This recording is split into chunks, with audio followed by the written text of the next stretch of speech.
Donc on attaque la dernière conférence, consommer mieux l'énergie et les matériaux. Et là, on va aborder différents sujets tout à fait différents. Et on commence par les sujets d'effacement électrique, dont on a beaucoup parlé du dispositif EcoWatt à la télévision ces derniers temps, de la météo de l'électricité en France. Elisabeth va nous présenter un petit peu ce qui se passe sur le terrain.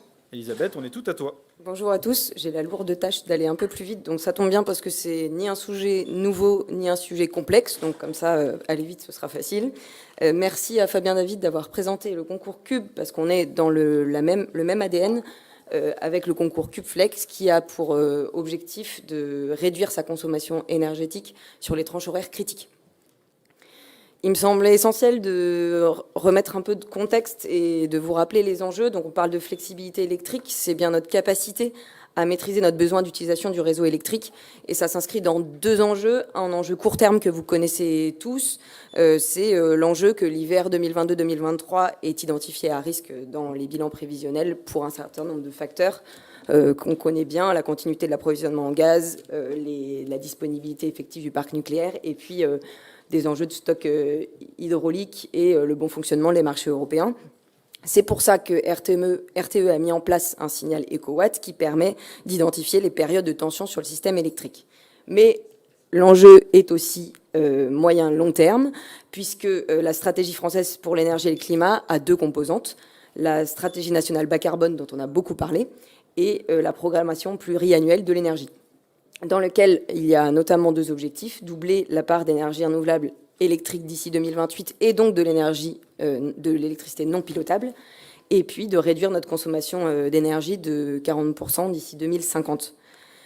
Par ailleurs, on le voit dans le scénario RTE Futur énergétique 2050, on va faire face à une électrification des usages, et donc il est essentiel d'identifier le potentiel du tertiaire, du bâtiment, et en particulier du tertiaire, pour pouvoir maîtriser ce besoin en utilisation du réseau électrique. Sachant que, comme vous pouvez le voir, l'industrie a une consommation lisse sur l'ensemble de la journée, alors que, en période de pointe, le bâtiment représente 75% de l'appel de puissance. C'est bien le bâtiment tertiaire et le bâtiment résidentiel qui peuvent avoir un rôle à jouer pour réduire ces consommations au moment des pics. Qu'est-ce qu'on peut attendre aujourd'hui des bâtiments tertiaires? Donc on a RTE a mené certaines expérimentations qui font l'hypothèse que pour des bâtiments tertiaires avec chauffage électrique, on pourrait réduire en moyenne sa puissance de 20 watts par mètre carré, alors que pour des bâtiments sans chauffage électrique, on serait autour de 5 watts par mètre carré. Ça reste des expérimentations, mais si on extrapole au parc du bâtiment tertiaire, il y aurait un chiffre qui circule d'à peu près un tiers des bâtiments sont chauffés électriquement et que le reste, 2/3, est sans chauffage électrique. Et donc en extrapolant, on aurait un gisement global de 10 gigawatts. L'intérêt, c'est bien de tester ça sur le terrain et de voir ce qui pourrait être fait.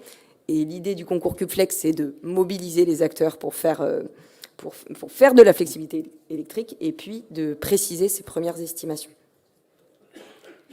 Ça veut dire quoi, la flexibilité électrique pour les bâtiments?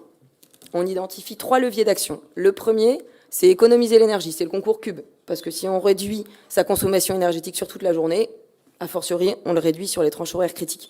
Donc ça participe évidemment à cet effort-là de réduire sa consommation énergétique. Donc c'est les éco-gestes, c'est l'efficacité énergétique, c'est la sobriété énergétique, etc. Mais c'est aussi économiser au meilleur moment. Donc, quand est-ce que je peux décaler certaines consommations? Un exemple simple pour le bâtiment tertiaire, c'est: j'ai ma voiture électrique, je vais aller la charger à 8h du matin. Est-ce que j'ai vraiment besoin qu'elle soit chargée à 8h du matin? Est-ce que je ne peux pas programmer pour qu'elle soit chargée plutôt entre 13 et 16h, là où on est sur des plages horaires moins critiques? On va faire un petit clin d'œil à certains commerciaux qui ne seraient pas forcément d'accord puisqu'ils doivent prendre leur voiture à 10h. Donc on mettra peut-être en place certaines bornes de recharge express pour les commerciaux. Mais globalement, on peut penser qu'on peut décaler une grande partie de cette recharge de véhicules électriques. Et puis, c'est être solidaire les jours EcoWatt. C'est établir un plan de bataille où on va optimiser l'occupation des bâtiments. On en parlait avec Metal 57. Et du coup, pouvoir optimiser les consommations énergétiques sur les espaces non occupés. On peut réduire la qualité de service ponctuellement ou préchauffer le bâtiment avant la plage critique. Et enfin, couper les équipements non essentiels. Donc, on a un plan de bataille pour les jours éco-watt. Alors, pourquoi le concours CubeFlex ? C'est la même ADN que le concours Cube. C'est on mobilise parce que ça ne marche pas sans les équipes. Catherine le disait, il faut animer et embarquer l'ensemble des utilisateurs. Donc, un concours, ça permet d'animer, d'embarquer les utilisateurs et puis tester. Donc, la petite surprise pour l'ensemble des candidats à CubeFlex, c'est qu'entre le concours qui dure le 1er janvier 2023 au 30 avril 2023, entre ces deux, le début et la fin, on va avoir un test éco-watt par mois entre 1 à 2 jours. Et tous les bâtiments testeront dans les mêmes conditions, les mêmes journées, leur capacité à maîtriser leurs besoins sur du réseau électrique. Et puis évidemment, l'objectif, c'est bien de faire ça collectivement, comme on le rappelait au début de la conférence, donc de partager des retours d'expérience pour avancer ensemble. Alors vous vous demandez sûrement... Bon, il y a un petit rappel de slide. Vous vous demandez sûrement, est-ce qu'il y a des chiffres ? Est-ce qu'il y a des chiffres ? Exactement. Donc voilà. Donc Christophe m'a demandé des chiffres, donc j'étais obligée d'aller chercher des chiffres. Et je souhaite souligner du coup un retour d'expérience assez intéressant du Crisco, qui est un bâtiment, un des bâtiments pilotes, qui est intéressant, mais c'est un bâtiment aussi exigeant, puisque c'est un bâtiment de bureau de 17 000 m² qui a certes un chauffage résistif, donc ça permet d'avoir ça a une puissance importante électrique et donc un effet de levier et un potentiel de flex élevé. Mais en revanche, c'est un bâtiment avec 15 multilocataires. Donc pour avoir une adhésion de l'ensemble des multilocataires, c'est un peu plus compliqué. Et puis c'est déjà un site assez sobre énergétiquement. Donc on peut avoir l'impression qu'il y a moins de gisements. On souligne l'effort important d'Aveltis qui a mené un gros travail sur ce site-là et la Française qui a mis à disposition son site pour faire des tests. Le plan d'action que propose Aveltis et qui ressemble au plan d'action Cube, c'est vraiment d'embarquer les locataires par une réunion d'information et des questionnaires. Donc les réunions d'information, c'est vraiment de souligner le contexte, la différence entre sobriété et efficacité, et flexibilité et l'énergétique, et de récupérer aussi des retours de la part des locataires, à savoir leurs horaires de travail, leur acceptabilité en termes de consignes de chauffage selon la criticité des signaux éco-watt. Je pense qu'ici, là, on voudrait tous bien avoir 19 degrés, mais c'est plus compliqué quand il fait froid. Et puis leurs horaires, leur journée de vacances, etc., pour optimiser le site. Et puis ensuite, on établit un plan de bataille éco-watt rouge, et au maximum, on automatise pour pouvoir faire ça dans la durée, parce qu'une journée, c'est bien, mais si on veut le faire pendant des jours et des années à venir, il faut automatiser au maximum. Et enfin, on communique sur les résultats, comme pour le concours Cube, c'est important.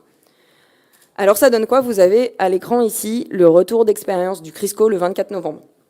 Donc, vous avez une courbe rouge, c'est la courbe du 24 novembre, et une courbe bleue, c'est la courbe de la veille. Il y a une petite coquille, c'est pas la semaine précédente, c'est la journée précédente. Et ce que vous pouvez voir, c'est que en numéro 1, il y a une anticipation du chauffage et même une surchauffe par rapport à la consigne usuelle pour pouvoir ensuite baisser la consigne et réduire la consommation énergétique à partir de 8 heures. Donc en fait, la courbe bleue, c'est la courbe de la veille. Donc vous voyez bien dans le premier encadré, au niveau du numéro 2, qu'il y a une consommation dite classique et que la courbe rouge est bien moindre. Elle est bien moindre et on n'a même pas de pic de consommation au moment des relances parce que l'effort a été fait de relancer en cascade l'ensemble des émetteurs et des CTA pour s'assurer qu'il n'y ait pas de pic de consommation. Et ensuite, vous avez en petit 3, donc dans le deuxième encadré qui est la tranche horaire critique 18-20 heures, un arrêt anticipé des installations puisque un des sujets soulevés, c'est que le problème du pic entre 18h et 20h, c'est la fin des bâtiments tertiaires et le début des bâtiments résidentiels. Donc, plus on peut anticiper l'arrêt des installations, mieux on se porte en termes de consommation. Il faut que je fasse un peu plus vite. Ça va. Et donc, les gains, puisqu'il faut aussi des chiffres, les gains calculés, on est sur 990 kWh effacés le 24 novembre, et ce qui correspond à 36% d'économie sur les heures critiques. Donc il y a vraiment un bon gisement à exploiter, sachant qu'il y a d'autres éco-gestes moins détaillés, notamment vis-à-vis de l'éclairage. Est-ce que les gens avaient froid ou pas ? Les gens n'avaient pas froid. C'est une question qui brûle les lèvres de tout le monde. Mais on peut mettre un pull aussi. On a voulu regarder un peu l'analyse de puissance Vu qu'on n'a pas beaucoup de temps, je vais aller à l'essentiel. Ce qu'on a remarqué, c'est qu'aujourd'hui, sur ce bâtiment-là, la puissance souscrite était optimisée, mais que sur les autres bâtiments tests, cet exercice permet aussi d'optimiser la puissance souscrite et de faire notamment des gains économiques. En parallèle, on a regardé par rapport à la moyenne des maximums de puissance des autres jours de la semaine, on a pu faire une réduction de puissance de 48%. Et par contre, par rapport à la semaine précédente, on était plutôt à 29%, mais c'était une semaine qui était plus chaude. Donc de base, on partait sur plus de consommation sur la semaine du 24 novembre. Ça nous amène à quoi? Ça nous amène à la nécessité d'avoir un algorithme, et c'est ce qu'on a développé dans Cubeflex, un algorithme qui corrige la situation historique de référence pour comparer avec une situation qui est corrigée vis-à-vis de la météo. Parce que si on compare à la semaine en cours, on a des problèmes d'occupation, parce qu'on n'occupe pas de la même manière un bâtiment le jeudi que le lundi. Et si on compare à la semaine précédente, on va potentiellement avoir des problèmes de météo. D'où l'intérêt d'avoir cet algorithme qui compare les deux. Et du coup, pour ne pas faire le focus que sur un seul bâtiment, on a compilé les résultats sur 4 bâtiments sur cette journée test. Donc on a 3 bâtiments de bureaux entre 17 000 et 66 000 m², dont un qui était en chauffage électrique, c'est le Crisco, et 2 autres sur réseau de chaleur, et puis un bâtiment universitaire, chauffage au gaz, d'à peu près 4 000 m². Et ce qu'on remarque, c'est la flèche verte que vous voyez sur le graphe, c'est que l'effacement maximal cumulé de l'ensemble des bâtiments, il est autour de 3,8 watts par mètre carré. En revanche, la moyenne des effacements maximaux par bâtiment, il est à 5,9 watts par mètre carré. Pourquoi? C'est parce que tout le monde ne s'efface pas au même moment. Donc on va avoir certains qui s'effacent à 9 heures, d'autres à 10 à 11. Et si certains se posaient la question, on a quand même fait l'ensemble du calcul sur la journée au total, et on a une réduction globale de la consommation qui est de 4000 kWh, ce qui est environ 12%. Donc, si on veut aller sur les enseignements, on n'a aucun effet rebond testé sur ces bâtiments-là. On a confronté les résultats avec ce qui avait été estimé historiquement, c'est les enseignements qu'on peut tirer. On est sur les mêmes tendances, c'est-à-dire que la moyenne sur les bâtiments avec chauffage électrique, c'est 15,5 watts par mètre carré, et la moyenne sur les bâtiments sans chauffage, c'est 3,5. J'ai fini, Christophe. Et du coup, le premier enseignement, c'est l'enseignement de la fin de slide. Mobiliser les équipes, animer les équipes, comme on l'a vu sur les autres sujets. Connaître son bâtiment, c'est important, on ne peut rien faire sans connaître son bâtiment. Et automatiser tout ce qu'on peut pour s'inscrire dans la durée. Bravo!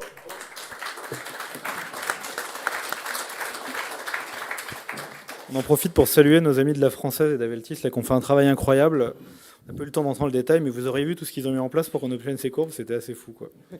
On arrive à